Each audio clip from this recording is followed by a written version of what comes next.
exciting week of fantasy football right here on the Bread Channel. Here we are in week 5 and teams are beginning to distinguish themselves from the rest of the pack.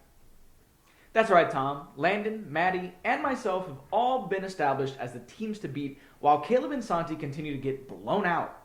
Yeah, the last time I saw this many blowouts was at a hair salon. Speaking of which, nice cut, bro. Oh, thanks, bro. For a bitch. Once again, one of my written predictions was correct. Though both teams are absolute dog water, Lon proved that he's, at best, gonna finish even on the season and lose in the first round of playoffs.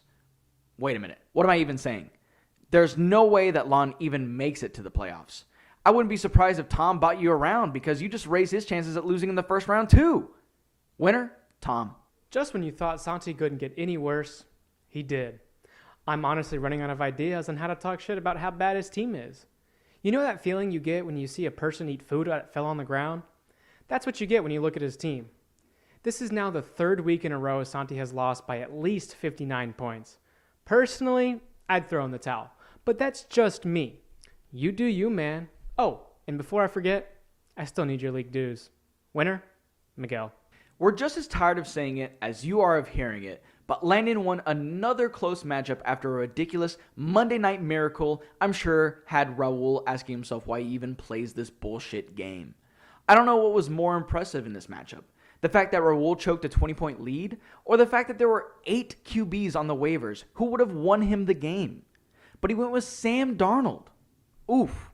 Winner, Landon. In a blowout for the ages, JT and Mondo faced off in the highest scoring game of the season as they combined for nearly 300 total points.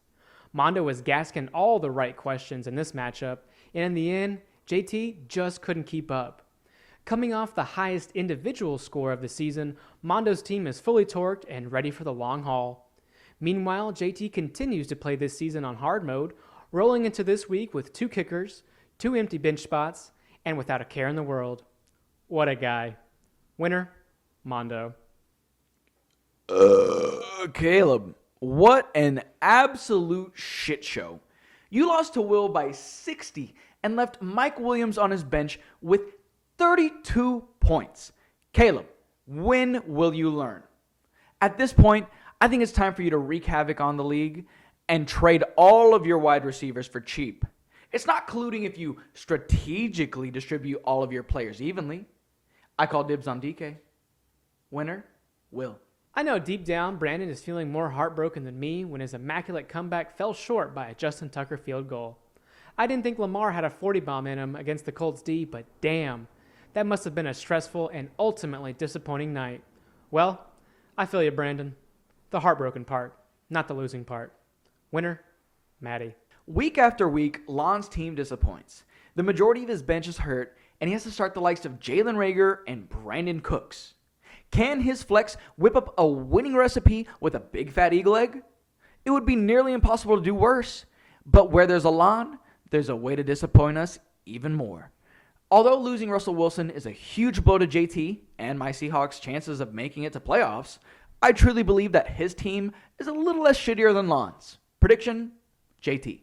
In a top seed matchup, we have Mondo, the Sagittarius, taking on Miguel, the Capricorn. In Mondo's horoscope, I foresee your day being filled with sunshine and happiness if Kareem Hunt can step up to the plate. Jamar Chase will probably catch another 50-yard touchdown, though, so there's something to look forward to.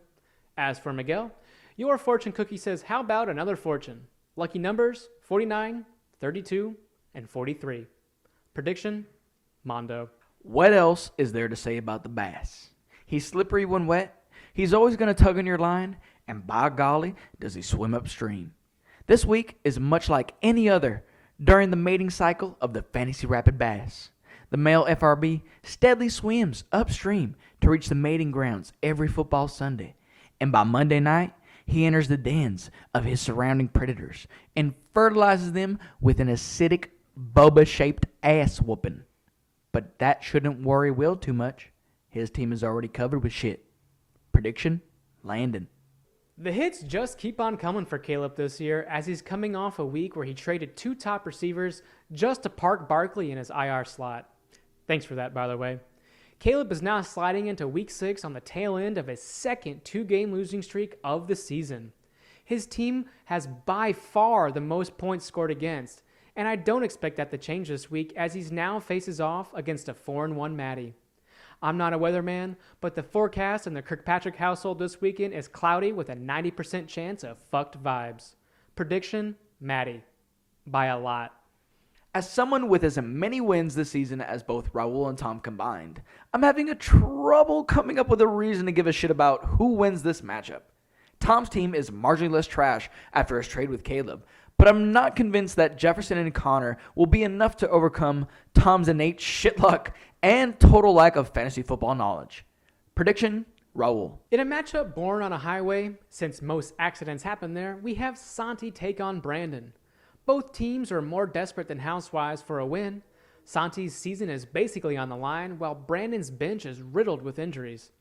You know how they say laughter is the best medicine? Well, this matchup could cure so much in the world. And since Santi has a bigger laughingstock of a team, he'll get the pick. Prediction, Santi. What an amazing week this has been. I'm Tom. And I'm drunk. And this is the Bread Channel. Catchphrase sign off.